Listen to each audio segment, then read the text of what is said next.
sanación, charlas de sanación a cargo del terapeuta Jorge Wilke.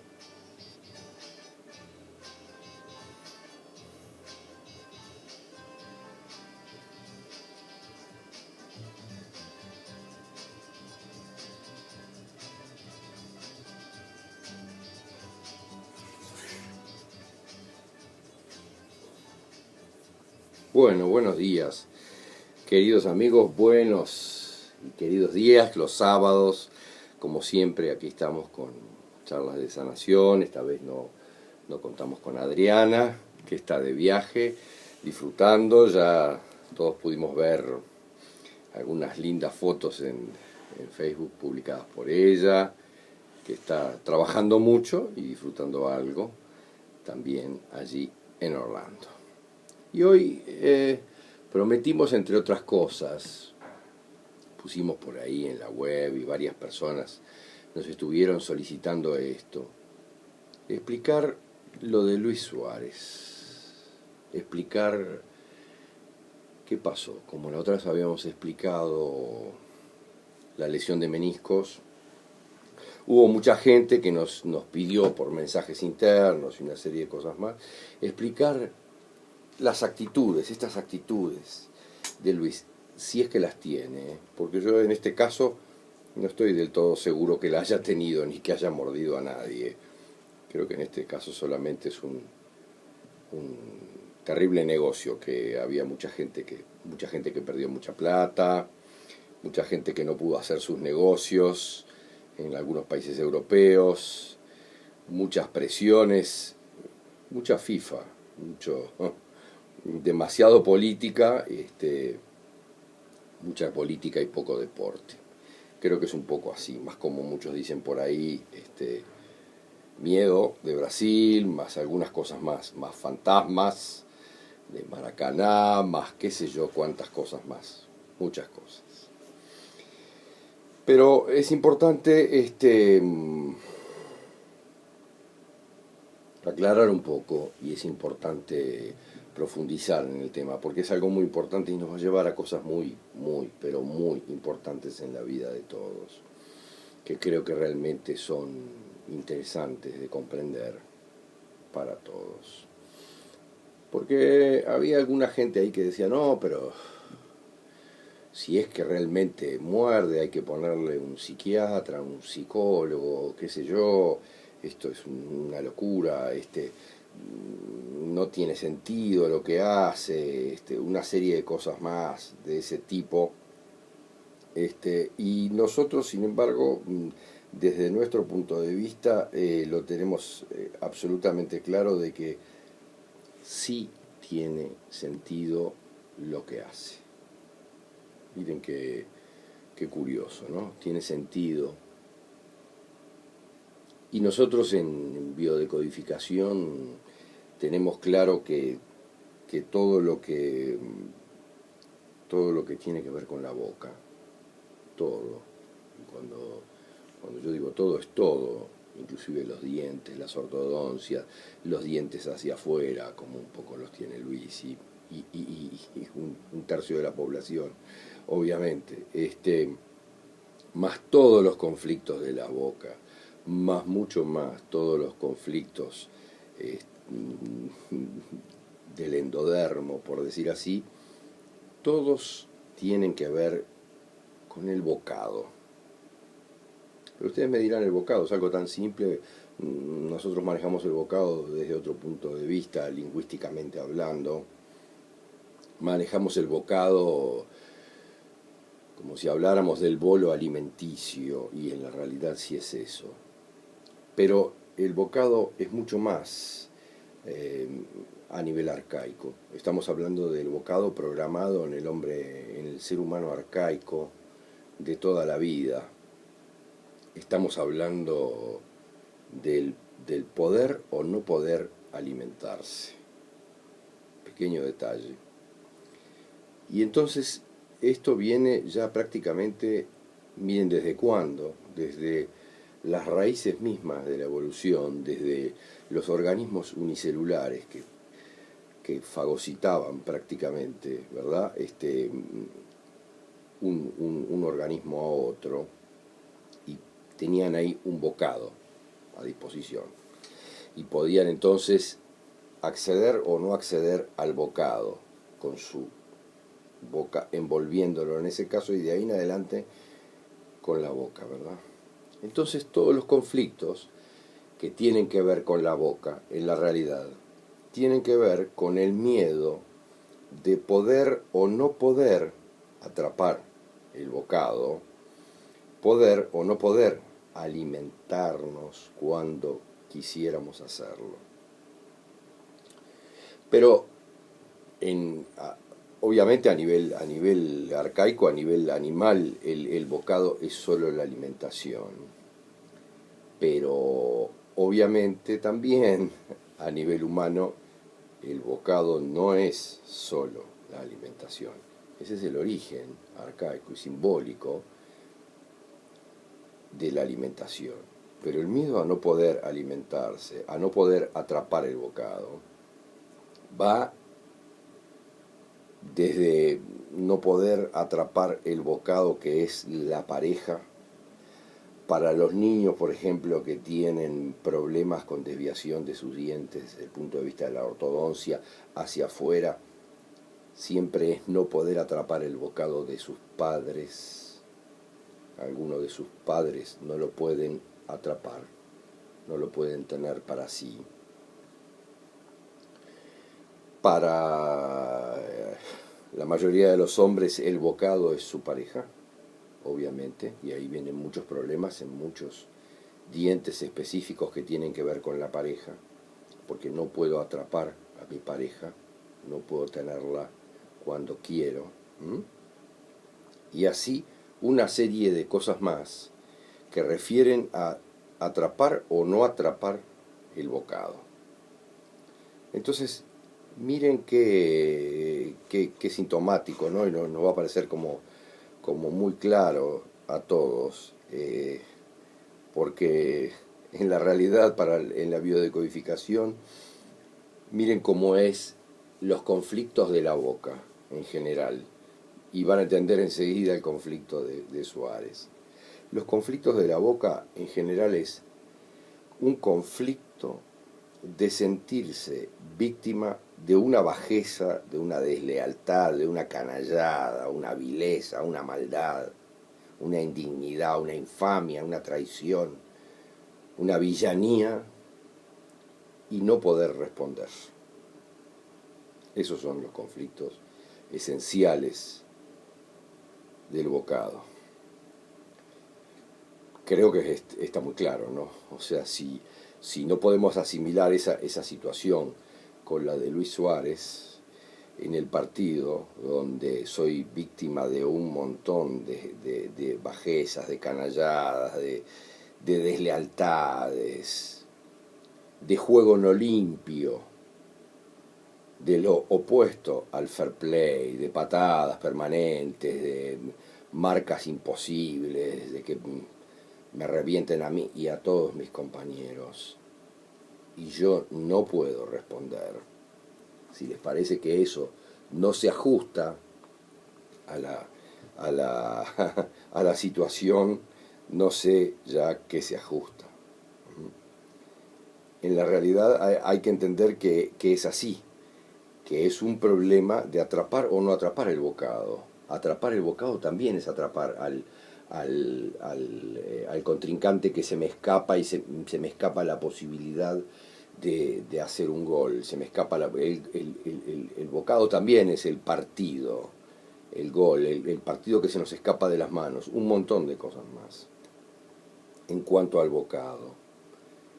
Pero en cuanto al propio Luis, es absolutamente claro. Por eso les digo que la forma más fuerte de comprenderlo es con esas dos definiciones, que son las dos definiciones que manejamos en biología en general, en biodecodificación. Miedo a no poder atrapar el bocado. Y el conflicto de sentirse víctima de esa bajeza, de esa cosa ruin, desleal, de esa canallada, esa maldad permanente, una sinvergüenzada permanente, ¿no?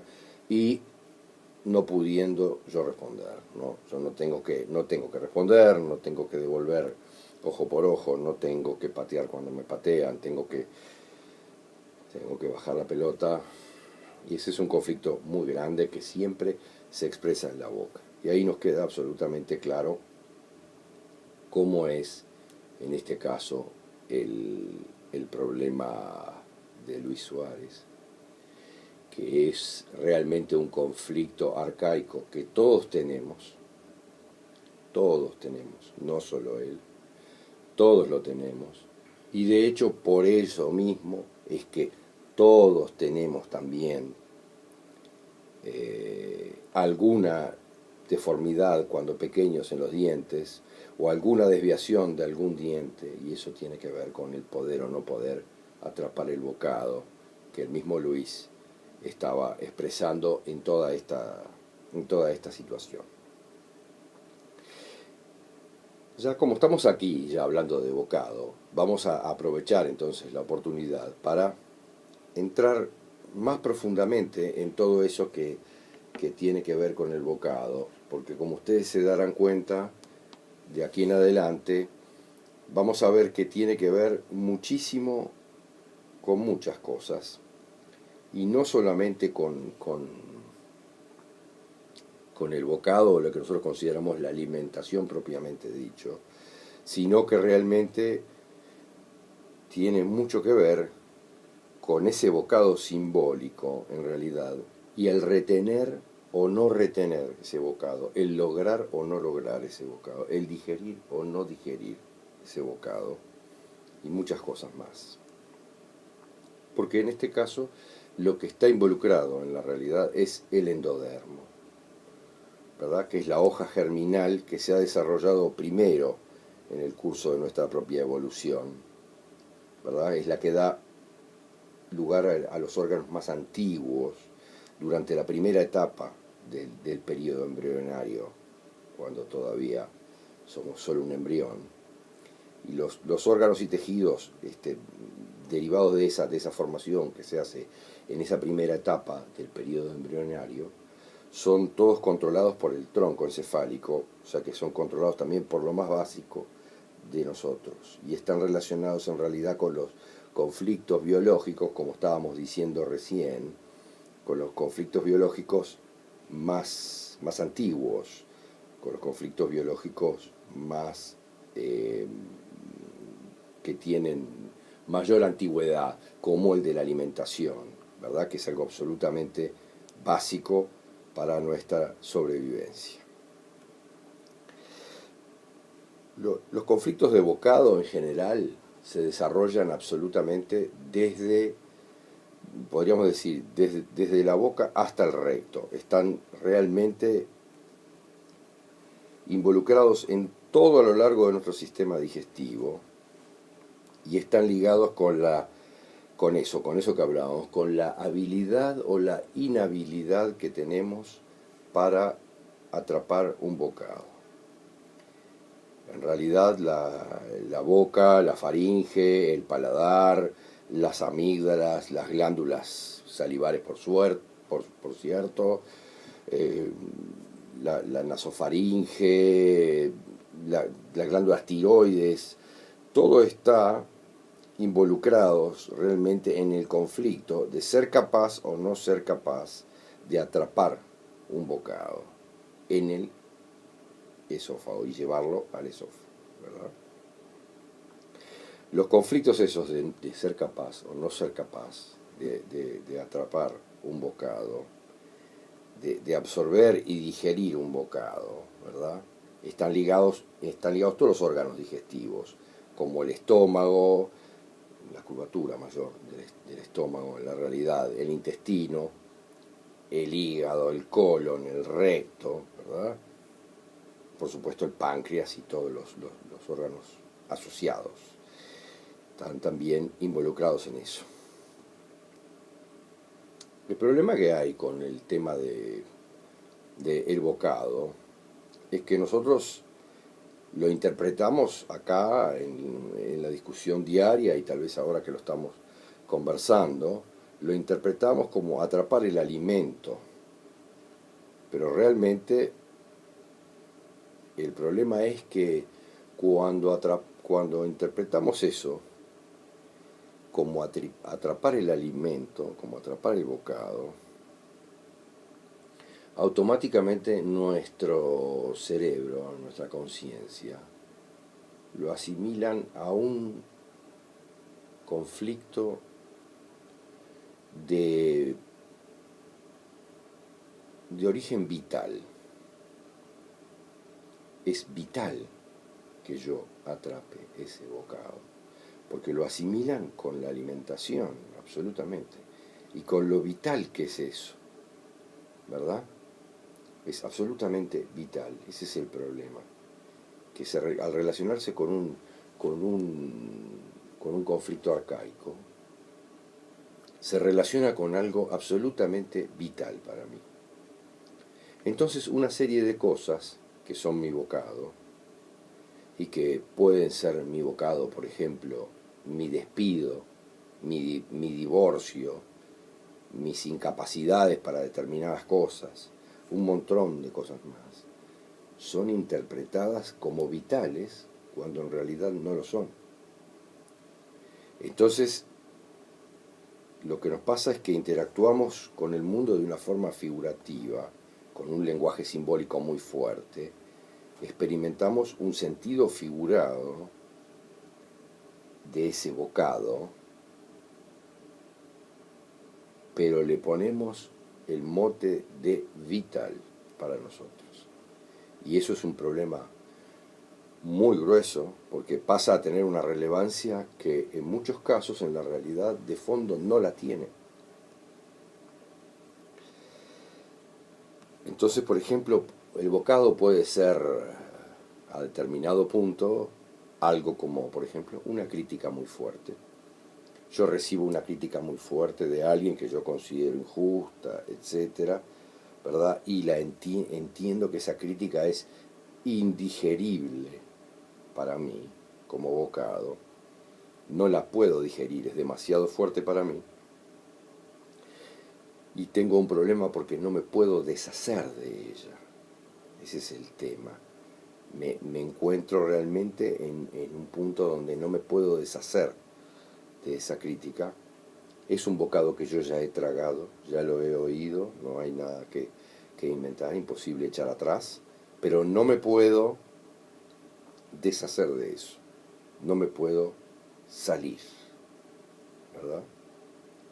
Entonces eso, evidentemente, ahí tengo un problema serio, en el sentido de que no puedo manejar eso.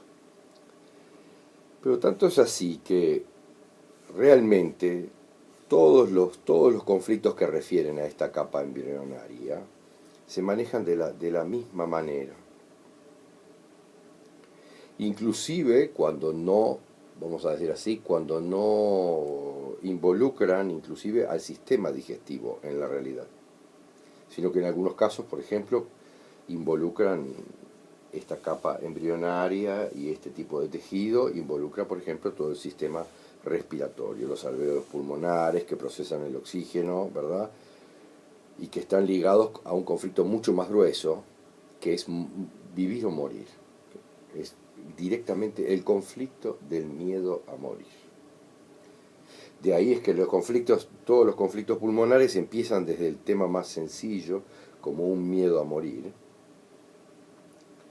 empiezan desde el conflicto más simple de territorio y una serie de cosas, llegando hasta el mayor miedo a morir, generalmente involucrado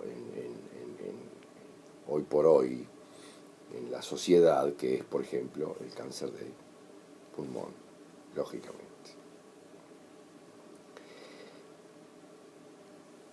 Las células del pulmón ahí interpretan de que hay una posibilidad de sofocarme, ¿verdad? O que yo no tenga la opción de alimentarme, de recibir ese bocado de aire que necesito para mantener la vida. Interpretan eso y automáticamente generan células adicionales para poder tener más acceso al oxígeno, más acceso al aire, más acceso a esa energía de la vida que todos en todas las religiones manejaban, unos como el chi, otros como el ki, otros como el prana, todos lo manejan con un diferente nombre, pero siempre es la energía de la vida. Y en el caso de los pulmones, cuando hay algo en nuestro propio territorio que nos quita el aire, tenemos entonces conflictos pulmonares importantes. Inclusive otra clase, por ejemplo, miren qué interesante, otra clase de tejidos, del mismo tipo de tejidos, pero que están ubicados en otro lado, o sea, fuera del aparato digestivo, en la realidad, por ejemplo, es el oído medio. Entonces ahí relacionamos todos los conflictos auditivos con el conflicto de bocado, pero es el bocado del sonido, o sea, es lo que yo atrapé como sonido, ser o no ser capaz de atrapar un bocado auditivo, un bocado de sonido, ¿verdad? En el oído derecho, por ejemplo, o en el oído izquierdo, dependiendo de qué oído se trate. Por ejemplo, en los niños pequeños suele suceder mucho que hay problemas de infecciones en el oído, es cuando soy o no soy capaz de atrapar, por ejemplo, la voz de mamá. Entonces, el tema está en si yo soy capaz de atrapar por un lado o por otro lado de deshacerme del bocado auditivo del oído. Por ejemplo, con los niños ya un poco más grandes, nos vamos a encontrar reiteradamente en muchos casos con otitis. Y la otitis no es más que no poder deshacerme de un bocado auditivo que yo no quiero oír. Por ejemplo, las discusiones de mis padres. No lo quiero oír. Y como lo oigo reiteradamente, y no lo quiero oír, llega un momento que genero una infección del oído para no escucharlo más, para no oírlo más. Y en muchos casos, cuando tengo una infección ya más bien del oído medio, o sea, un poco interior, ya es más la curación del tema. Pero nos vamos a dar cuenta que eso sucede muy a menudo. Y sucede inclusive en casos muy insólitos. Por ejemplo, que hay varios niños en la casa y solo uno es el que tiene otitis. Inclusive hasta en casos, yo he tenido muchos casos de niños que son mellizos y que están sujetos, por decir así, a la misma atmósfera, ¿verdad? A la misma atmósfera emocional y a las mismas discusiones de sus padres. Pero obviamente, como los mellizos, uno nació primero y otro después, son totalmente diferentes el uno con el otro. Y uno lo siente de forma más afectiva y es todo un conflicto para él, y el otro ni siquiera se preocupa por este tema, no le pasa absolutamente nada. Siguiendo con la capa embrionaria, podemos llegar en definitiva también, luego de eso, a los riñones. Los riñones también se manejan de esa forma. Ahí tenemos un conflicto ya diferente, que es como el conflicto del pez fuera del agua, yendo un poco a nuestros ancestros, yendo también hacia atrás, ¿verdad? En nuestra cadena evolutiva, ¿verdad? Y es un conflicto del pez fuera del agua. ¿Qué queremos decir con el pez fuera del agua? Es el conflicto de quedar abandonado, de quedar aislado, ¿verdad? De quedar, sí, abandonado por mi clan, abandonado por mi entorno, estar aislado, y es vivido como un conflicto existencial, como algo muy, muy complejo, ¿verdad? Y arcaicamente esto es una amenaza muy grande porque tengo la amenaza del mismo pez fuera del agua, tengo la amenaza del peligro, el peligro que estoy viviendo al estar aislado, al estar abandonado. Y automáticamente retengo agua para sobrevivir. Justo ayer estábamos con una persona muy interesante, una conversación muy amable que surgió a raíz de una invitación del señor Seoane en Punta del Este, realmente algo muy, muy agradable. Y había alguien que me decía, está bien, pero ¿por qué mi gordura? ¿Por qué mi gordura? Y en la realidad, minutos después me estaba diciendo, bueno, los conflictos que yo tuve de pequeño los podría describir con una sola palabra: abandono. Porque siempre quedó en pupila, en colegios, junto con su hermana, lejos de sus padres, una serie de cosas, ¿verdad? Entonces automáticamente retengo líquidos para sentirme que mi ser arcaico, que era el que vivía en el agua, puede sobrevivir, tiene la suficiente agua para sobrevivir. No estoy en riesgo de vida, real o simbólico, tratando de no estar. Retengo líquidos con cólicos nefríticos o como sea necesario para no estar en riesgo de vida, ¿verdad? Y si seguimos así, por un cierto orden en el mismo tipo de tejido, nos encontramos por ahí también con el útero y la próstata, que también tienen que ver y que están ahí ubicados, pero que ya no están tan involucrados con el bocado, que refieren a otras cosas y que más bien que lo vamos a manejar en sesiones venideras totalmente diferentes, para no desviarnos un poco de lo que veníamos conversando respecto al bocado.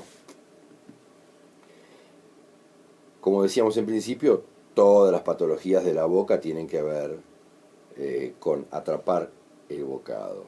Y esto es especial para ortodoncistas y para dentistas, donde lógicamente empiezan a comprender que cada diente simbólicamente tiene su razón de ser, su razón de existir, y tiene una finalidad concreta.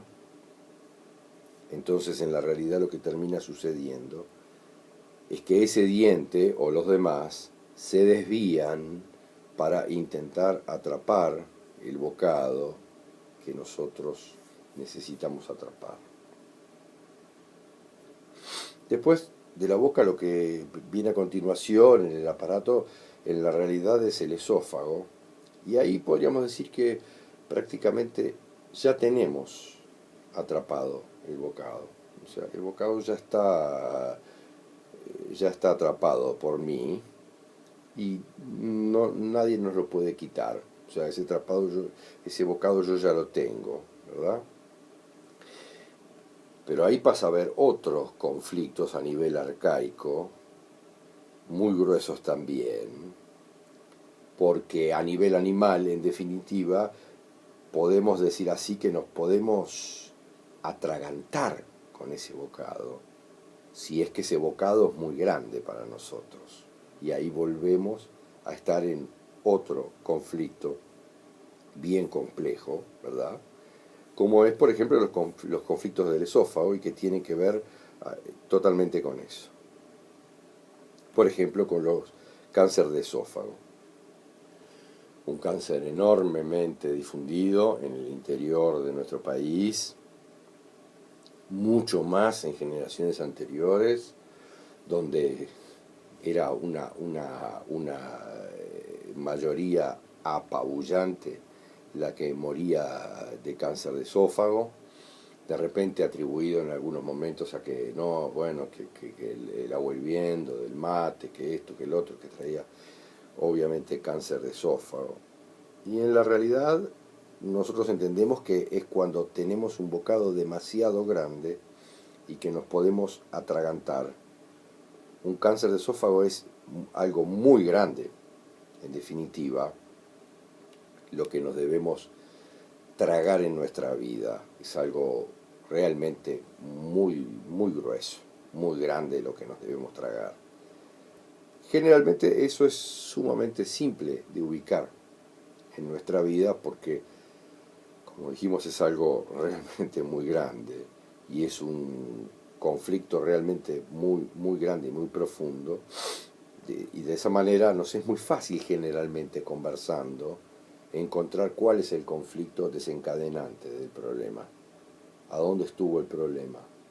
Siempre hay conflictos, como decimos, programantes anteriores, que prácticamente vienen desde nuestra niñez, pero que obviamente desencadenan, el que desencadena la enfermedad es el conflicto cercano, el conflicto desencadenante, un conflicto que está muy cercano en el tiempo y que realmente es muy grande, es muy grande. Por eso generalmente es muy simple de encontrar los conflictos que nos traen, por ejemplo, un cáncer de esófago. Siguiendo la línea del aparato digestivo, llegamos entonces al estómago, ¿no? Y ahí llegamos realmente al estómago, pero tal vez deberíamos de manejar la curvatura mayor del estómago, ¿verdad? Que es la que tiene función digestiva realmente, ¿verdad? Por eso prácticamente el 96% de los cánceres de estómago están ubicados ahí, en la curvatura mayor del estómago, que tiene función digestiva, ¿verdad? Y ahí siempre detrás el conflicto es algo así, es algo muy grande que tengo que digerir, muy, muy grande, realmente muy grande, tan grande que necesito células adicionales y necesito agrandar ese estómago y prepararlo y producir más jugos digestivos y una serie de cosas más, ¿verdad? Para que ese estómago pueda cumplir la función de digerir ese bocado enorme, ¿verdad? Que no me resulta digerible desde ningún punto de vista, simbólicamente hablando, y ustedes pongan el nombre en que quieran a ese bocado, a eso que no podemos digerir. La curvatura menor es otra historia. La curvatura menor generalmente se refiere a úlceras que significan más bien otra cosa y que van por otro lado. Las úlceras en la curvatura menor del estómago significan más bien el ingreso de algún enemigo X a mi territorio, ¿verdad? Y pertenecen ya a otro sistema que es más bien una etapa de funcionamiento que tiene más que ver con el relacionamiento con los demás y una serie de cosas, no tanto al aparato digestivo en sí, que continúa directamente con el intestino delgado, ¿no? Y ahí podemos hacer un análisis y darnos cuenta que el intestino delgado tiene la función de asimilar, de absorber todos los nutrientes, ¿verdad? Todo lo positivo de los alimentos, lo energéticamente y nutritivamente positivo de los alimentos, ¿verdad? Por tanto, el conflicto que puedo tener ahí, el conflicto o el sentimiento verdadero de fondo es: no quiero absorber o no quiero asimilar esto que me está sucediendo, algo que me está sucediendo. Y ahí pueden ir a un análisis muy lógico de todos esos cánceres de intestino delgado, ¿verdad? Y darse cuenta que hay un conflicto de fondo muy grande que yo no lo quiero absorber en mi vida o no lo quiero asimilar, ¿verdad? Siempre y cuando esté ubicado en el intestino delgado, que es la parte obviamente que tiene esa función. Posteriormente, continuando el recorrido del aparato digestivo, llegamos al intestino grueso, que contiene solamente ya a esta altura los desechos, o sea, no hay nada en general para absorber en él, no hay nada que debamos absorber ya en el intestino grueso. Por tanto, hay que ver los conflictos que están vinculados con el intestino grueso son totalmente diferentes y generalmente tienen que ver con mi necesidad desde otro punto de vista. Por ejemplo, uno de los conflictos más comunes y más simples, simples desde el punto de vista de comprender su origen real, después a veces suena complejo entender realmente qué es lo que estoy haciendo, como es el estreñimiento, ¿verdad? El estreñimiento en la realidad es mi necesidad de retener algo o a alguien que yo quiero guardar o quiero retener, generalmente en mis afectos, ¿verdad? O, por ejemplo, las chanchadas o una serie de cosas que me han hecho y que yo no quiero perdonar en la realidad, que son cosas muy gruesas, que son cosas muy embromadas realmente y que yo no quiero perdonar, quiero retener eso para recordar lo que me hicieron y retenerlo permanentemente. Por otro lado, hay algunas otras cosas que son bien simbólicas y bien comprensibles e interesantes. Por ejemplo, en el caso del estreñimiento, que hablábamos un minuto atrás,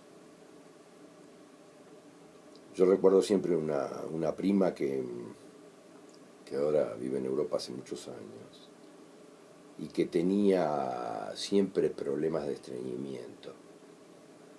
Era casi accionista de Dulcolax y todos estos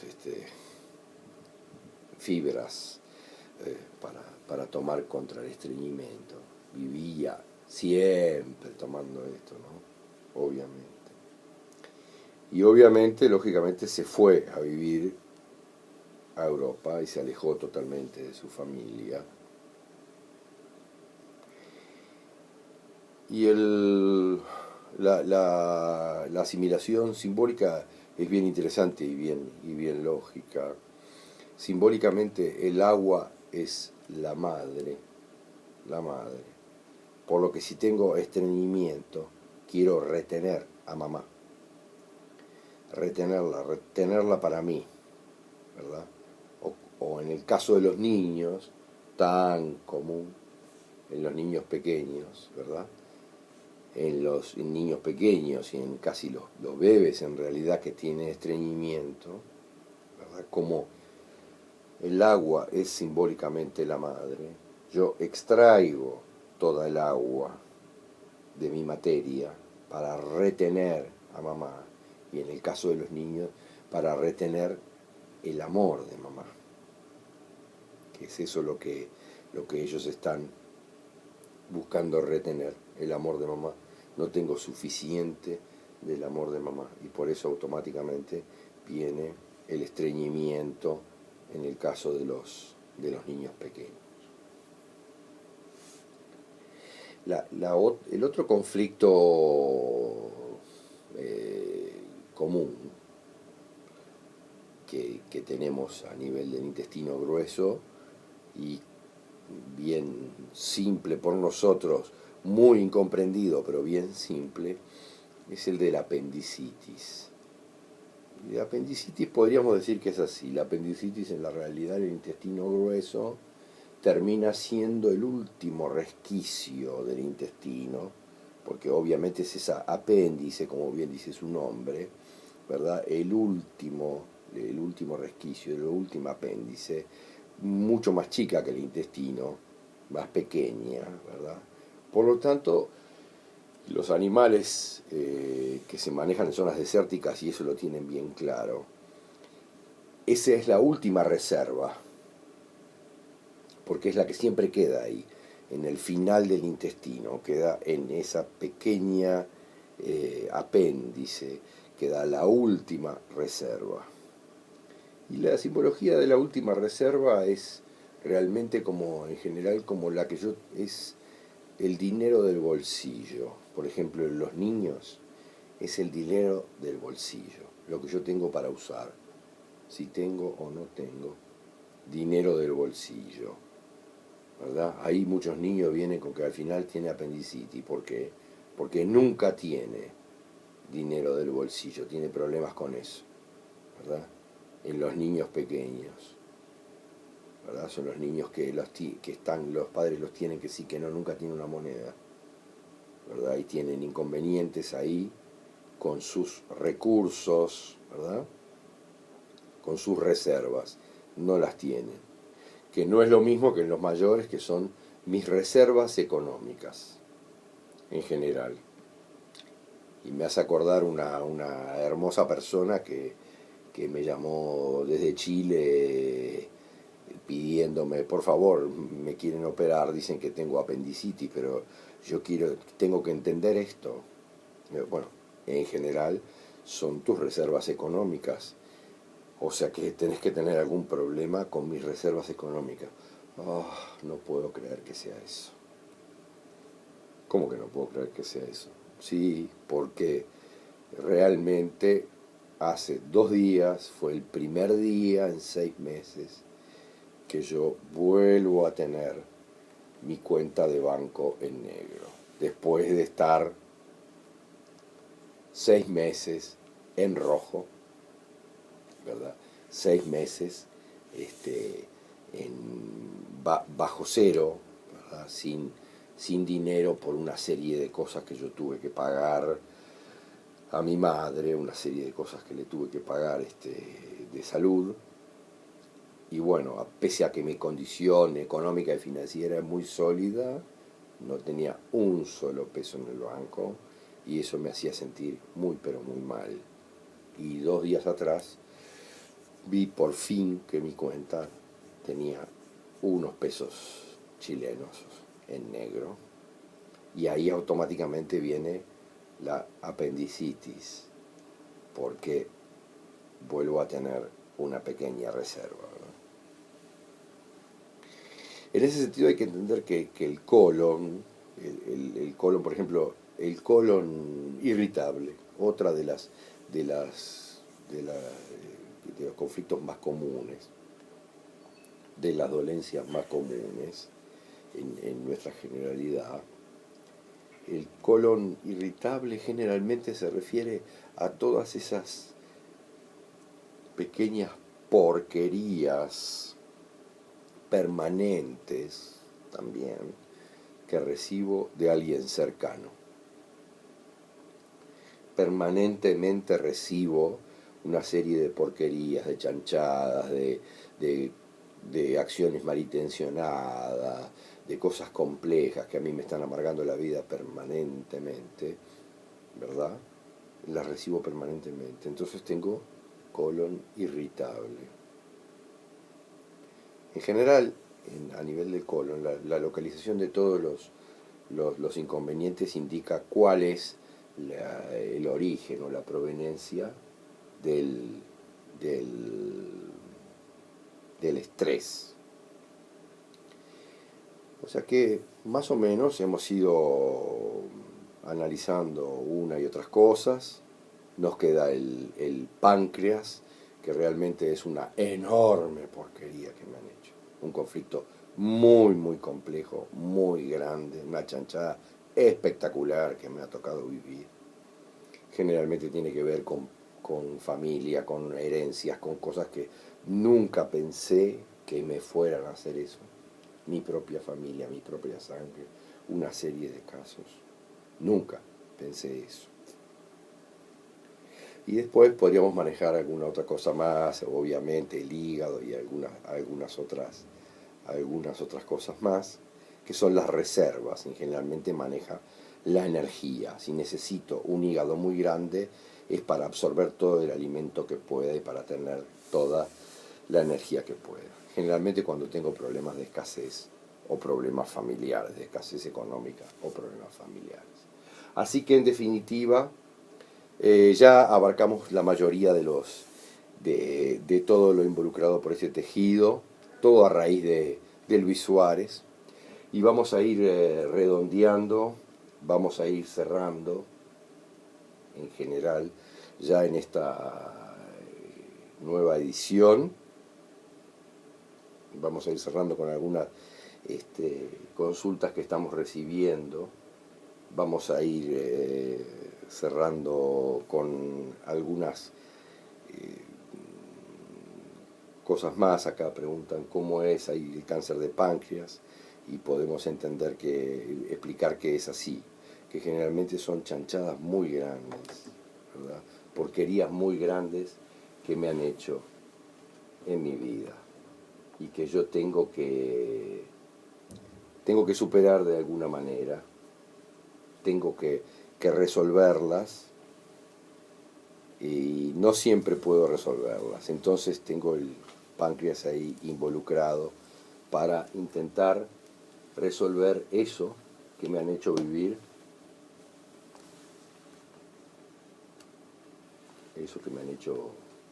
y que no puedo soportar.